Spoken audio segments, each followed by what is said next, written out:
Well, with new apps and social media trends popping up every day, parenting in the digital age can be tricky. But experts say it's our moral responsibility as adults to keep our youth safe, both in the real world and online. And the earlier you start, the better outcome for their mental health.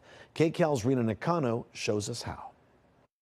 If you're a parent, you know the feeling. As a mom, I'm not gonna lie, we use screen time so that my husband and I can get quiet time. But Shayna Babb says that doesn't mean it's a free-for-all for her 3- and 4-year-old. I honestly got a little scared of what could happen if I wasn't proactive now. Something that we always put on is the restricted mode. Cyber safety expert Clayton Cranford says that's a good first step. I was just dealing on a daily basis with threats, bullying, and sexual exploitation. We met the former law enforcement officer at a teachers conference in Orange County, where he shared alarming online trends, such as predators using kids' apps to communicate and teens contemplating suicide after being sextorted.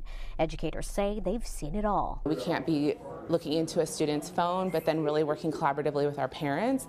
And then when we find things out, working with local law enforcement to really investigate. Cranford says the state of children's mental health took a dive after 2010, the year the iPhone 4 was released. The forward-facing camera changed everything. The selfie mode and the explosion of social media. Then came the pandemic's online learning, which forced longer screen times, all leading teens to screen addiction.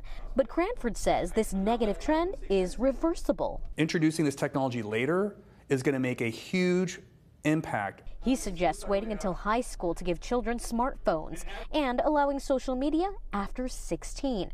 Talk to fellow parents so that your child doesn't feel left out being the only one without a smartphone. Give them a flip phone or give them maybe an Apple Watch. So what happens if your child does make a regrettable choice online?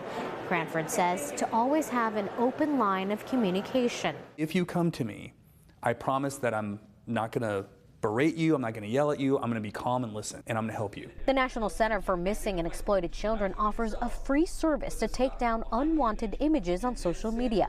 He says you can also look into apps like Our Pact, which lets parents monitor and limit screen time. I understand children need to have those experiences. I only care about whether they're making choices that are going to affect their health and their safety. Okay. And good habits start at a young age. Babb says she's found a neat trick to limit screen time. Anytime they are watching a show, there's a time limit, and we're not the ones turning it off. It automatically turns off. So I feel like we don't have to play bad cop, good cop, bad mom, bad dad. In Garden Grove, I'm Rena Nakano, KCAL News.